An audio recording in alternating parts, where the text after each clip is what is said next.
Ladies, we're going to get started with our speaker. If you can take your seats, please. Our first speaker for this summit is Anka Tryfan.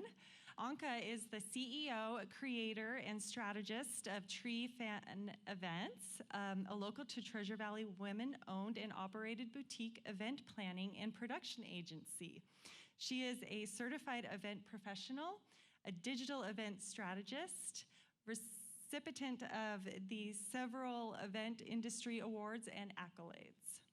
Anka is also the producer and host of Events Demystified podcast and founder of the online community, Women Behind the Scenes in Events. She is a fascinating entrepreneur and motivational speaker, a passionate thought leader, and a bold advocate for women in male-dominated industries, a natural bodybuilder competitor with a passion for mental and physical fitness for small business owners, women, and event professionals. Please welcome Anka. Thank you, Kat. I don't know who that person is, so if you guys know her, please send my regards. Okay, first off, it's going to be really hard to follow after the leadership executive panel, okay? So if you look at me to give you some amazing insight, you already got what you needed to go and be successful. So I am super happy to be here. I wanted to start with this, I guess, preface of the fact that that's a pretty bold picture, right? So this concept of the glass ceiling, which is what I'm going to talk about, is something that has been so vivid in my upbringing in Romania. I actually come from a different country, if you can tell by my accent. And Romania is a country that was steeped in a lot of religious and tradition and poverty. And this idea of a glass ceiling, although we didn't call it like that, it was very much imprinted in my psyche from a very, very young age. So with that, it was this idea of something that would be so hard to reach, especially for someone that comes from humble backgrounds, particularly women and marginalized communities. And from a very young age, I remember wanting to understand more about this, because if you wanted to reach your full potential, there was this daunting challenge that it felt like it was clouding any dreams of choosing to pursue a career maybe over starting a family right away, and maybe pursuing certain leadership roles. And despite having a really solid work ethic or maybe qualifications and achievements, this glass ceiling was casting this frustrating divide between potential and realization, being this clear yet impermeable presence of something that you knew that exists, and how would you be able to break through. So that's basically the preface of something that I'm going to talk about. We're going to skip over this part because you guys heard all about this one person. And what I wanted to just highlight here is the fact that the reason why I am super passionate about this topic is because I have technically built my career in a very male-dominated industry. And for the last 20 years, I have worked behind the scenes, being many times and for many years the only female on an AV production team. And if you think of all the events that you've been to, probably if you ever look behind the scenes, you're not going to see a lot of women. So I've always been that one woman, either leading group of men or surrounded by men, and always, kind of sort of like I had to figure out my place in this world. Now, I'm going to say this is not going to be a message against men. Actually, men have been my greatest supporters in this industry. They have been my only mentors that I've had for a very long time. And the fact that I have someone next to me that is a partner that is a man is just highlighting the fact that this is the reality, but yet we can make it work in our advantage. So with that, I will, just give you a preview of what we're going to do really quick. I'm going to share my journey of, I like to call my journey have courage, resilience, and grit, because you really took almost like scratching your nails against this pit that you need to climb your way out of just to get to a point where I am today. And I wanted to just share a little bit of what that meant for me in order to shatter this glass ceiling that stood in my way. Also, I want to bring to light some of the challenges that we face as women in male-dominated industries. There's gender biases that a lot of us face, and there's a lot of questions that were really good questions that were asked earlier. So it goes to say that it's not easy to be a woman in a field that is so male-dominated. And for all of you that are here, I mean, all my respect to you, because I understand what it takes to thrive in an environment like this. So we're also going to talk about not just challenges, but also some strategies to make sure that we overcome what stays in our way. We cultivate a robust professional network. We lean on mentorship and sponsorship. And we also look at the role of financial independence and stability, especially for us women when it comes to make our way in such an environment. And with that, I am going to give you a bit of context into my journey, and we're going to take you on the memory lane all the way to the 17-year-old me, very shy, introverted. That was me when I was 17, and those are all my siblings. I'm actually the oldest of 10, and you don't even see all of them there, but this is like the one image that I have from that era. And at the time, I was actually working in the only radio station in my small hometown, because somehow, after working a lot of odd jobs, I got my way into this place, and I loved every single moment of it, because not only did it give me opportunity to learn new things, but it was also a break from the non-stop commotion at home, and most importantly, a means to support myself and my family. That was about the time when I fell in love for the first time, not with someone in flesh and bones, but with this little mixing board that you see over there. It's a Mackie 1604. And it was basically the switchboard that we use in the radio to mix audio, the audio inputs that were coming in and that were going out. And it was honestly love at first sight. That mixer, that mixer still has such a tender spot in my heart. And now, around that time, the radio was putting on this yearly festival, and it was kind of like a 4th of July festival that was taking all over our small downtown square, and I thought to myself, this would be the best opportunity, perfect opportunity to get my hands dirty and go and shadow some of the AV techs and learn everything there is to learn about audio engineering and AV productions. And I remember being so excited about it because, I was super hungry to learn. Like when they said humble, hungry, and I don't know what the third one was, but I was hungry. Of all of those things, maybe I wasn't very humble, but I was definitely hungry. And I was excited about it. Unfortunately, I was the only one excited about it, because when I went and I talked to the AV production owner of that company that was putting on this festival, and I told him my intention, he pretty much laughed in my face. He then proceeded to literally measure me from the top of my head to the bottom of my feet, look at me again, and say in so many words, if I merely blow in your direction, you're going to fly away. Do you see all these capable women over here those are the kind of people that I'm looking for. Someone like you, women, they don't belong here. Go and find something else to do. Go and find a husband, get married, start a family, whatever. And unfortunately, sadly, that mentality is still very much king in many parts of the world, including my hometown, and sadly, many parts of the US. Yet, how many of you know that obstacles are opportunities in disguise?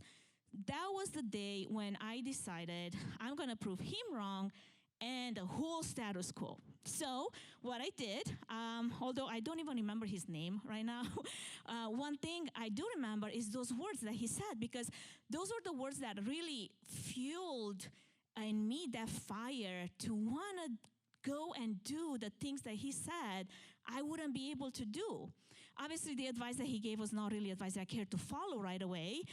So after completing my degree, my journey in this male-dominated field started with that one spark that was kindled by this person in my home country when I decided I'm going to leave my family, my home country behind, and I'm gonna go and look for better opportunities for myself. And I had less than $200 in my pocket, and I just left to pursue my dream in AV productions, which is very much a male-dominated field to this day. The sad reality is that 20 years later, we still have to talk about the importance of female representation in this field, and also talk about diversity and equity. And those are topics that I'm super passionate about. And I talk about those things quite often, not just on my podcast, but at industry events and at conferences. But this gender imbalance is not something that's unique to just the production industry that I'm part of. Unfortunately, it's a new issue across the spectrum in all other male-dominated industries. And if you don't believe me, let's just visit some of the statistics. As of 2021, only 28% of women made up the workforce in male-dominated industries, and women, especially women of color, are underrepresented in every level in corporate America, despite earning more degrees, college degrees, than men for 30 years and counting. Only about 20% of women are taking really representation in tech jobs. Women hold just 24% of STEM roles worldwide.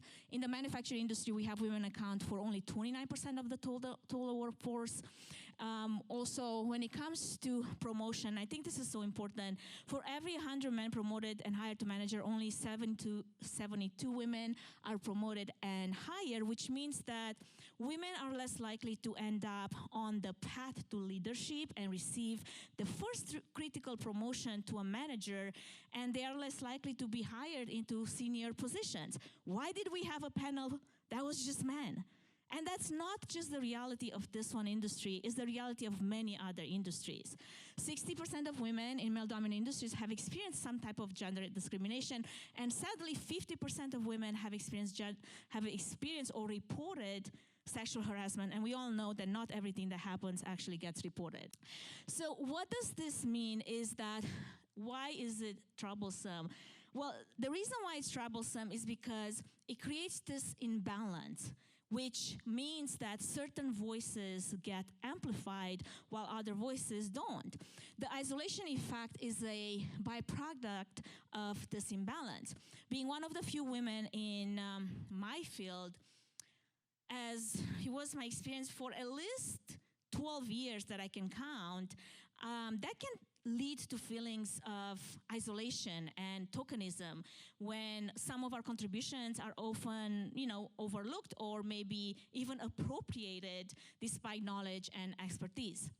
Some of the prejudices and stereotypes in these industries are not just overt actions. They can be things that manifest either as subtle biases, maybe expectations to confront to a certain masculine type of leadership. There's casual sexism that's masked as humor. I'm sure many of you have experienced. And microaggressions that are disguised as business as usual, which can all be part of the unspoken rule book. Now, with all of these experiences, and when you hear about that, that can be disheartening, but they can also serve as a awakening and galvanizing type of force, because while they underline the reality of the glass ceiling and the institutional biases that uphold it, they also have the potential to kindle a determination to resist some of the imbalance, to fight some of those inequalities, and shatter those invisible barriers that exist in some of the places that we take space. I have personally experienced many times before, and I have my share of gender biases and discrimination within my own industry. And I recall being the only woman in a production meeting, and many times I was perceived as the note taker or maybe the coffee maker, like go and make coffee, right? Easily overlooked despite my knowledge and my expertise. There are countless of instances where some of my ideas were dismissed based on accent alone, or even worse, appropriated by some of my male counterparts without much acknowledgement at all. However, I firmly believe that in understanding both the reality and the existence and the impact that this glass ceiling has, we can better then equip ourselves to dismantle it. And the good news is there's hope. I have seen change happen in my industry just in the last few years alone. Now, recognition and awareness are the first steps towards this change. It's about pushing back against prejudice and advocating. Somebody said, what's the best way we can, whatever, get a promotion? Advocate for equal opportunities. Reshape the narrative around women in leadership.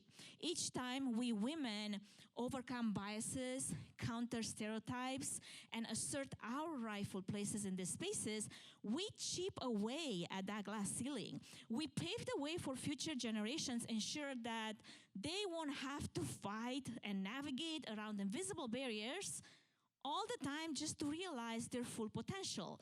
And really, at the end of the day, that's the real work, isn't it?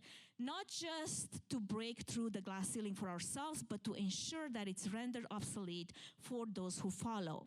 As I reflect on my own career and journey in event productions, I am struck by the many times I had to stand my ground. I had to stand firm and confident in my expertise. I had to speak out, and I had to advocate for myself, and many times for others too. In a sector that is dominated by male voices, asserting one's worth and contributions and perspectives often becomes not just a matter of necessity, but a survival tactic.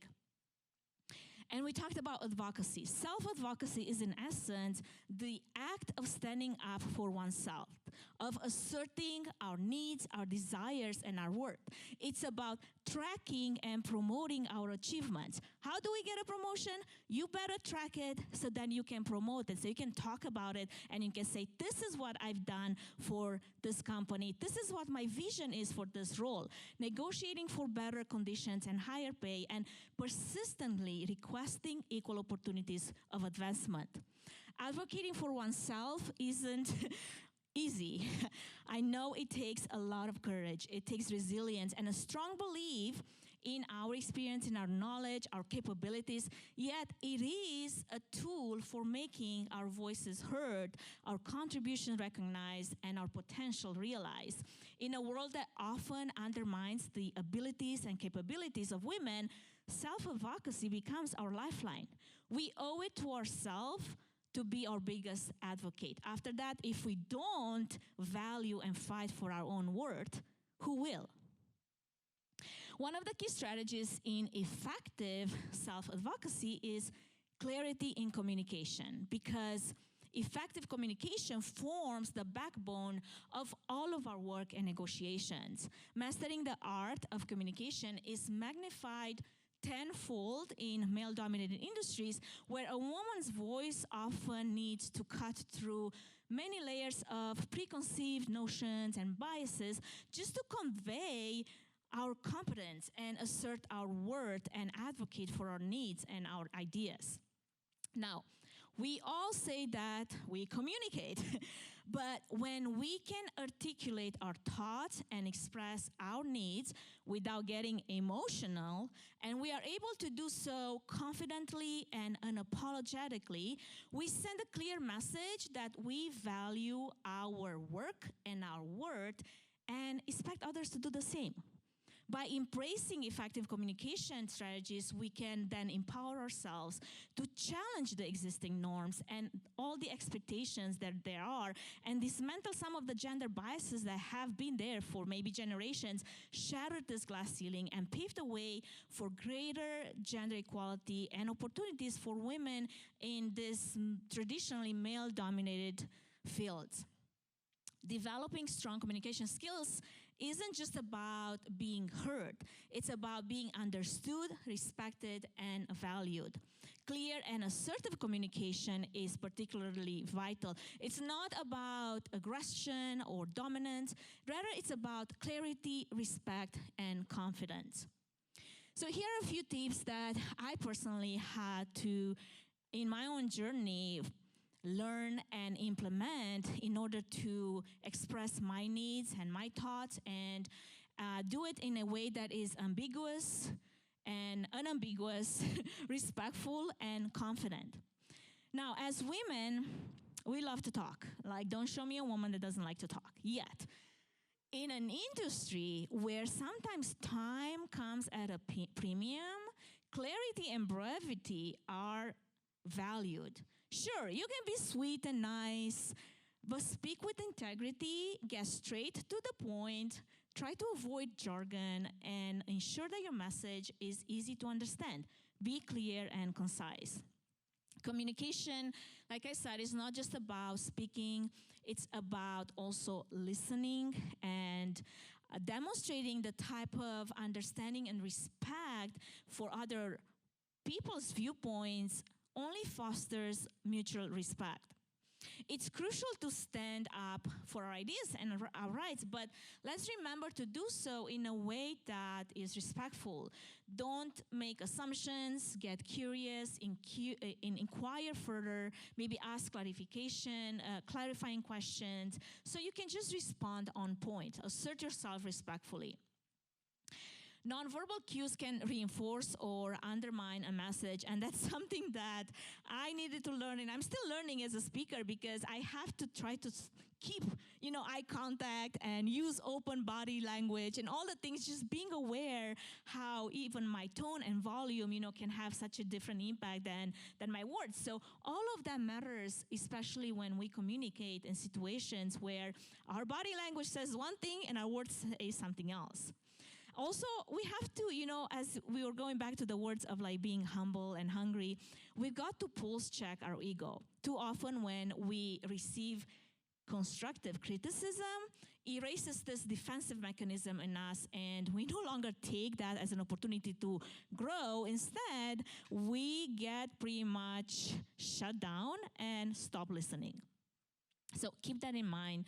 And the last point, prepare and rehearse. Okay, so in the events world, the secret sauce to the success of any event is excellent pre-planning and rehearsing. And if you don't believe that, ask Kat, because she's going to tell you how many hours of planning she's put into this event alone. Same applies to our communication strategy, especially if a lot of things hang in the balance. Maybe you're going for a promotion, or maybe you have to advocate for yourself in a certain situation. Practice makes perfect. So you technically, what I would recommend you do, because I've done it myself, practice in front of a mirror or maybe in front of a trusted colleague to just build confidence in your ability to express your thoughts clearly. Anticipate potential questions or objections and make sure that you're prepared to respond in advance without getting emotional or taken by surprise. Stay objective and don't take anything personally, which I know, it's easier said than done. I remember a pivotal time in my career when I had to do all of those things. I had to underscore how I was going to communicate specifically to this one person, a stakeholder that was pushing for some major changes for an event that was going to risk not just the event's timeline, but also the success of the event. And this particular person was a very intimidated prospect that nobody wanted to confront. They're like, no, we don't want to talk to him. No, we don't want to go and confront them. So I was put in a position to face them. So what I did is, in the little time that I had, prepare what I could as well as I could. I gathered some supporters around me for morale, and I arranged this meeting. And as I was outlining some of the steps that underscored the power of communication, I just facilitated, a productive, constructive discussion at the end of the day that ultimately saved everyone's interest, because everything was going to cost so much more, and everybody was not going to be happy to have to work, 48 hours nonstop. So this particular experience only reinforced in me this idea that mastering communication skills and being able to stay objective and being able to be prepared and assess yourself in a way that you can talk without getting emotional not only empowers us to advocate for ourselves, but it also fostered this inclusive, respectful, and a successful work environment, because we all have situations where we have to talk to some of our colleagues that maybe they just annoy us, and maybe it's something that you need to address, and it's hard to address things that might, hurt someone if you don't do it in the right way. At the same time, as we look at those ways of addressing things in a way that is powerful, it also chips away, going back to that glass ceiling, and it chips away at long-standing biases in this type of environment. Now, in our quest to shatter this glass ceiling, it's also essential to build and surround ourselves with a strong support network, a community that understands and validates our experiences. And as I was talking to Kat, I was learning more about the women's network that you're part of. And I was excited that this is a type of network that exists in this field, because not everybody has the benefit of actually being part of a women's network within a male-dominated industry. And I didn't. I had to create my own network. I had to figure out my own way of how am I going to surround myself with a supporting system of women that were dealing with the same challenges that I was. Now, if you're also like a third-fourth of the women in leadership roles, professional women that were surveyed in a recent study by KPMG on the imposter syndrome, then you have at one point or another, or maybe even now, you're dealing with the imposter syndrome in professional settings. I know that I have dealt with it myself. Actually, as a matter of fact, I'm dealing with it as we speak. I'm like, what am I doing here? I'm supposed to be behind the scenes. I'm also writing this book, and it's such an undertaking. Let me tell you, it's almost like this monster that keeps at it and just tries to take me down, So what I've, for myself, found that in order to navigate this disease, because that's what I want to call it, is to surround yourself with a supportive network, a community that speaks your name in rooms you deserve to be in and reinforces your ability and your credibility to give you the confidence that you need to own your seat at the table.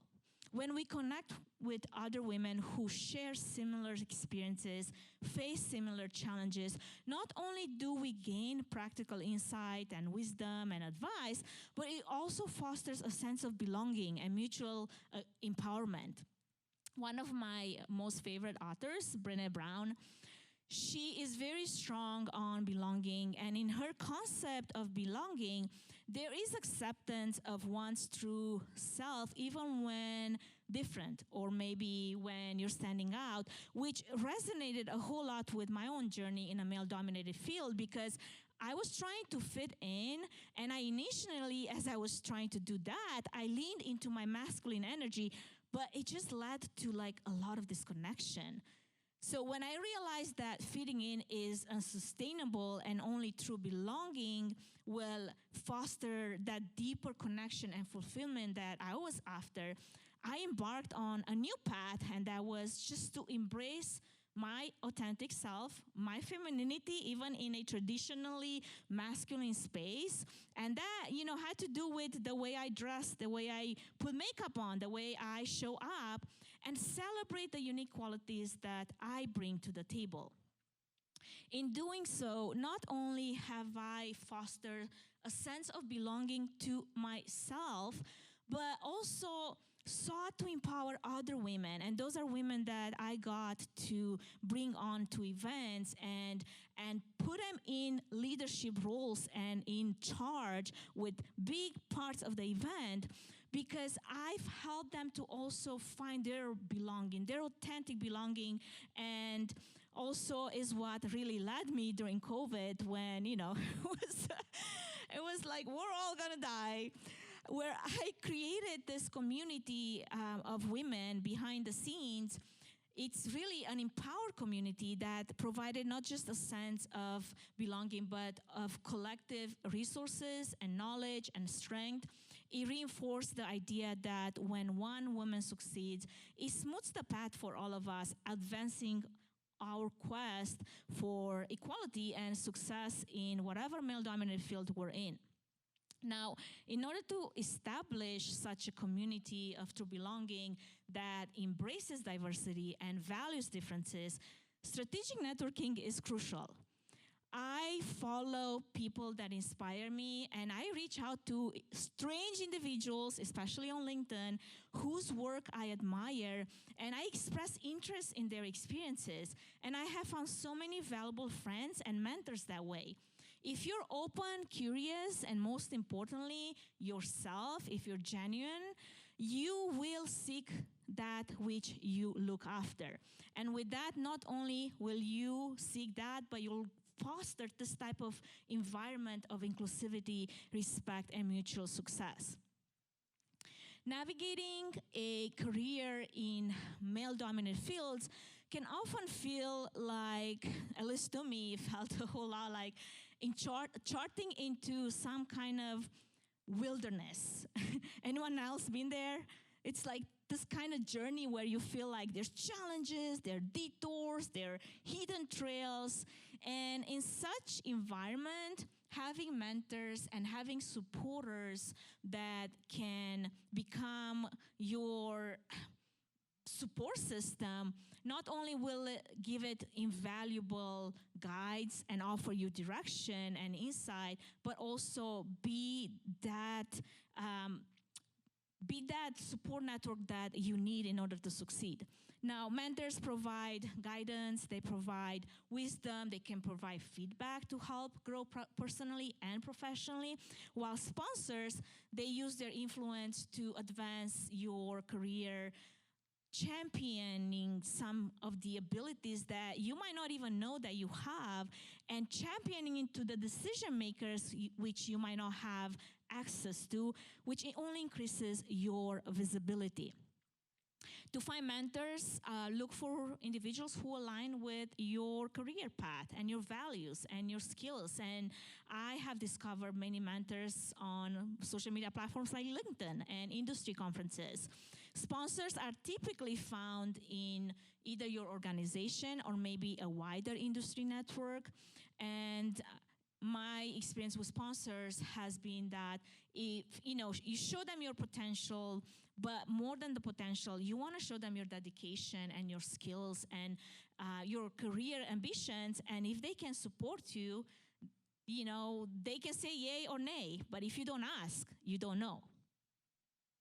In my 20 years career, I've unfortunately lacked the privilege of a female mentor, but I have benefited immensely from male mentors, and I have had several accomplished event professionals whose resilience, creativity, resourcefulness really inspire me. Now, remember, seeking mentorship and sponsorship is not a weakness. It's actually an act of empowerment. And as we advance in our careers, also keep in mind the people that are coming after and extend our hands, becoming mentors and sponsors ourselves for those that are the next generation of women leaders. When I was 12, I had this postcard of the Statue of Liberty, and to me, that equaled freedom more than anything else did. This postcard became my vision board before I knew what a vision board really was. So there's this quote by the Saudi Arabian ambassador to the US, which I'm not going to try to pronounce her name because I'm sure I'm going to butcher it. And it says that liberty for a woman comes from the ability to make financial decisions for her life. And this is not a high-tech solution. It's a low-tech solution for a low-tech problem that has a high impact. And the reason why I like this is because the topic of financial independence and stability is often overlooked in discussions about gender inequality in male-dominated industries. And actually, I like that in your packet, there is a budget. I saw that. I'm like, oh, this is amazing.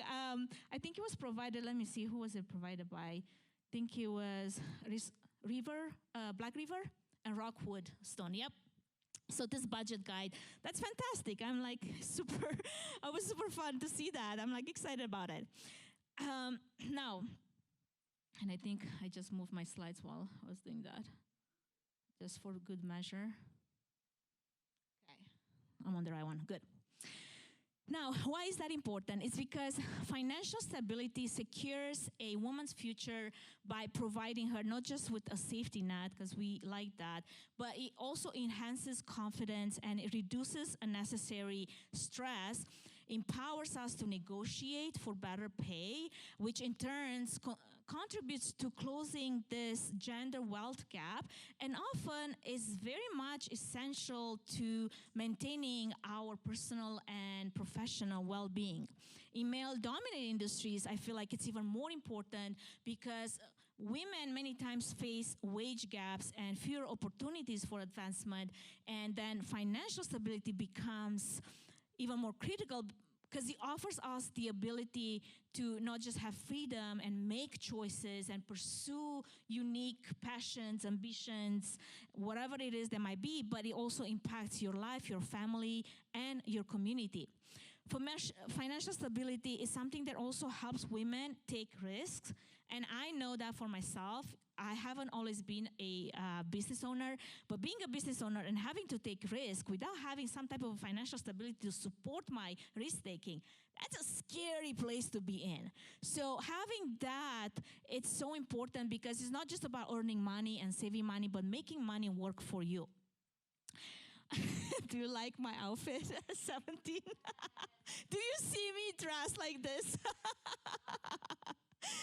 So when I was 14, without any financial education, and I am so, such an advocate for financial educations in our schools because I didn't have any of that. But somehow I innately understood that if I were to break free from poverty and from my conditions at the time, I needed to figure out how to manage even the littlest money I was making at the time and I was earning. I don't have any knowledge at the time, again, about financial literacy. What is it, to budget your checkbook, whatever. I didn't have a checkbook. What I did have was a small notebook that I basically separated in two different columns. And on one column, I was writing everything that I was able to make from the little odd jobs that I was working at the time. And then on the other column, I was putting everything that I was spending, like either for, school supplies, necessities.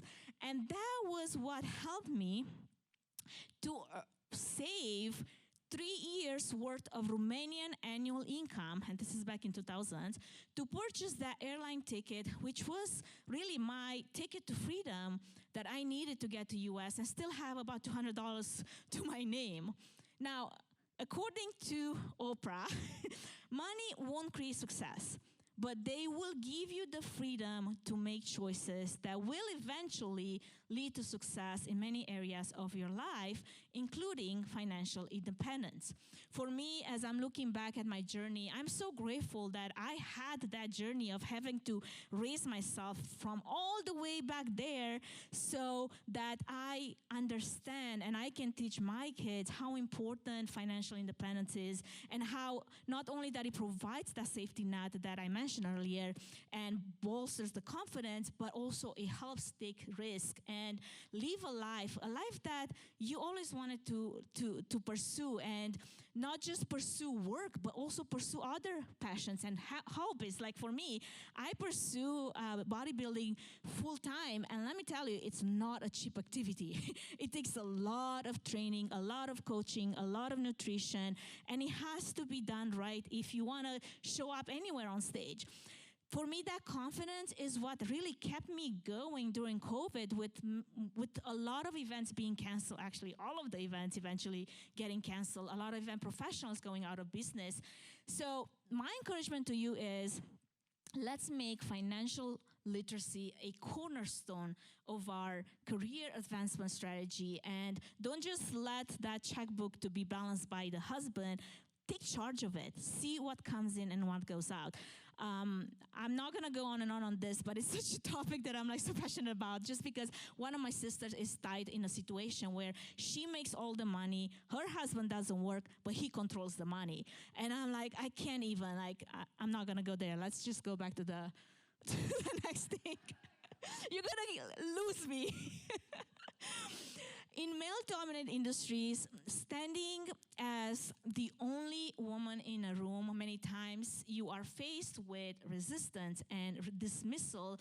So confidence is our armor and our driving force, enabling us to assert our rightful place. Confidence and persistence are more than just advantages, they're necessities, and those are the things that many times they turn the tide. Yet it's a journey, not an overnight achievement, which entails that we must remind ourselves consistently and recognize our worth and the potential that we have and the skills that we possess, and have bravery to learn, grow, and bounce back. Confidence is what anchors us in on this path to success, which can turn setbacks into comebacks despite maybe a lot of naysayers. Confidence is not a shield against failure. However, it does empower us to look at those setbacks in our careers, and instead of seeing them as defining moments, just look at them as stepping stones. It is recognizing our unique and valuable female contributions and perspective, forging a strong self-identity, establishing respect, and advocating for ourselves, our growth, our ideas, our contributions and worth, our skills, and our potentials. In my journey, I had to learn the hard way that confidence is not about just replicating masculinity or trying to fit a mold and be like the guys, but it's more about embracing your true authenticity. When we're authentic, our confidence becomes contagious. It becomes a beacon that encourages other women to claim their space and build their confidence, which only creates that inclusive environment that I mentioned earlier, where we can all thrive and we can all leave our mark in the world. And as I come to a close here, because I've been talking nonstop and I want to have you ladies involved a little bit, I just want to recap really quick what we've covered so far and reflect on the path ahead in this male-dominated industry. I've personally seen and experienced myself the resilience and the grit of so many women that have been striving to shatter barriers and reshape norms as a testament to the key elements that we just touched on earlier, such as confidence, which is built on competence and resilience, combined with effective communication skills, which forms the foundation for influencing and leading. Self-advocacy supported by like-minded networks and community, which encourages us to collectively advocate and also grow professionally. Enhanced also by mentorship and sponsorship that can open doors. Financial independence, a vital tool which empowers us to manage risk and grow both professionally and personally. Despite setbacks and biases, each one of those steps makes us stronger, fostering resilience in the end. This path, though challenging, is ripe with opportunity for growth and transformation. And it has been paved by other amazing women. And I just took a few, that I highlighted here. And I know there's a lot of words on the slide. But those are some amazing women that broke their glass ceiling. Each challenge overcome, each barrier broken, brings us closer to an equitable, inclusive future. Let's not just shatter the glass ceiling, but ensure that it remains broken, striving not just as individuals, but as a united front for change, because as we shatter it, we're not just achieving some kind of a personal victory, we're setting the stage for future generations of women. And that's something that I'm very passionate, and you're gonna hear me talk about again and again, like the main theme of all the things that I say. Because that's really what, at the end of the day, what the journey should be about. And now, on to the fun part. Who likes to engage in role-playing activities? Now, don't get kinky on me, just saying. My favorite author, Brené Brown, going back to her, she believes that play is at the core of creativity and innovation. So, in order to practice the strategies that I just mentioned earlier, we're going to engage in one easy role play scenario. I had 3 of them, but I mean, in the interest of time, I'm just gonna make it one. And I will pick the one, let's see, navigating the professional landscape. That's the one I'm gonna pick.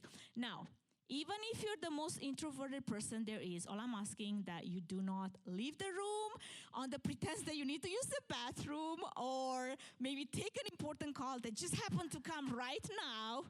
I can see some of you checking your phones. So here's how it's gonna go. I promise it's not hard, it's easy. I will provide direction for each one of the steps. So what we're gonna do, we're gonna divide into pairs, and each pair will have did I switch the slide? Each pair will have a mentor and a mentee. Okay, there we go. And we're gonna have a few prompts. They're gonna be on the screen. And as you are engaging in this role-playing exercise, if you're the mentee, you are going to ask this question of the more advanced in their career mentor, and the mentor their job is to respond to the mentee's assertion. If you're on Zoom, we're gonna actually have a breakout created, which is gonna be divided in pairs, 5 minutes. I'm gonna put a timer on the screen. And if you're part of a group, because I know some of the Zoom rooms are actually groups, divide within your group, your space in pairs, and then just have one person on Zoom join as the representation of that group, because if you end up in a breakout session with somebody else, we don't want that breakout session to have just one person. So take as much time as you want to mingle and divide into these pairs. Again, this is a role-playing exercise. It's not painful, I promise. And just do your best to engage in this activity. And the timer is gonna be 5 minutes starting now. Maybe we should play some music in the background when we get a chance.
Right, less than 30 seconds to go. I think we can close the Zoom room.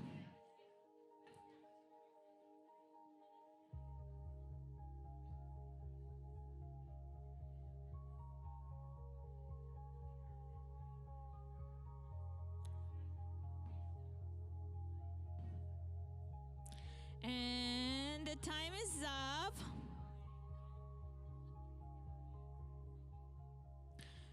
So what we're gonna do now, really quick, because we're also running out of time, but I think I have 5 extra minutes because we started late. We're going to, again, because this exercise was intended more like a stimulate real life professional scenario, I just wanted to give you, an opportunity to maybe practice what we've discussed. So what I would love to know from any of you that would like to share, if you learned something new during this, one role play scenario. Again, I had 3 that I wanted to actually share with you, ladies, but we're going to have to do those another time next year in South Carolina.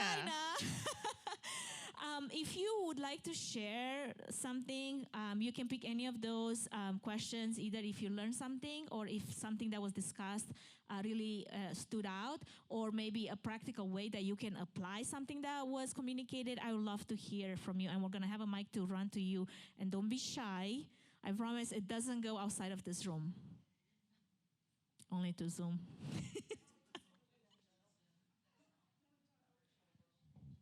So anything that you learned that was, during your communication in the mentor-mentee that just stood out and was like, oh, that was cool. That was kind of exciting. There we go. It's breaking the ice. Awesome. Please state your name, and if you're from anywhere else but Boise, we'd love to hear. My name's Diana, and I work at Arrow here in Boise. I took on the mentor role in our role play, and one of the things that I realized after we finished was thinking about, if I'm going to go to my mentor or my manager and ask these types of questions, what are the things that they're going to ask me in response, and to be ready for those types of questions. I love that. Yes, like getting prepared so that if there's objections, you know how to tackle those without, being worked up or getting emotional over that. Anyone else that would like to share? Some of the younger ladies, come on. I know you've got something that you want to share. I'm not going to pick on you, but if you like to, I would appreciate it.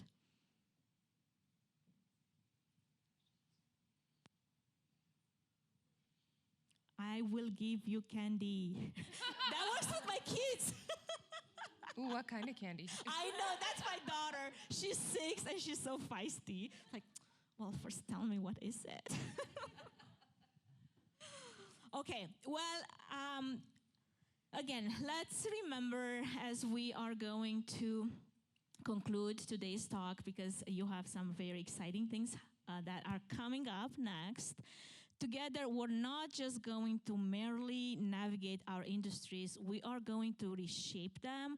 We're not just here to Windex the glass ceiling, we're here to create more cracks in the glass, which will only inch us closer to maybe, hopefully, crossing fingers, shattering it completely through our collective efforts. And when that happens, let's make sure that it remains broken for those who follow us. And in real closing, my call to action to all of you is to just start owning your collective stories, champion each other, strive for success, and reshape the industry that you're in by redrawing the contours of your professional worlds. And as we're facing the future, I know that it's not gonna be an easy journey, but it's a rewarding journey. It can be transformative, not just for us and our own careers, but for the future generations of women. And I'll leave you with this Brené Brown quote. I think all my quotes are from Brené Brown, aside from some unknown ones. But again, you can tell I read all her books, and I'm a little big on her. But I love this one because owning your story can be hard, it's true. But it's nearly as difficult as spending a life running from it, and embracing your vulnerability, although it is something that can feel risky at first, is not nearly as dangerous as giving up on love and belonging and joy, the experiences that really make us the most vulnerable. and also help us live life fully to the max. Only when we are brave enough to explore the darkness will we discover the infinite power of our light. And with that, thank you so much for joining me in today's talk. I really hope that you will continue the conversation. And if you'd like to connect with me, that's a QR code for my website. I would love to hear from you on LinkedIn and share your stories. And for the rest of the afternoon, have a wonderful dinner. And whatever it is that Kat and the team prepared for you, thank you for having me. I really, really enjoy my time here. Everybody give it up for Anka. Thank you so much, Anka.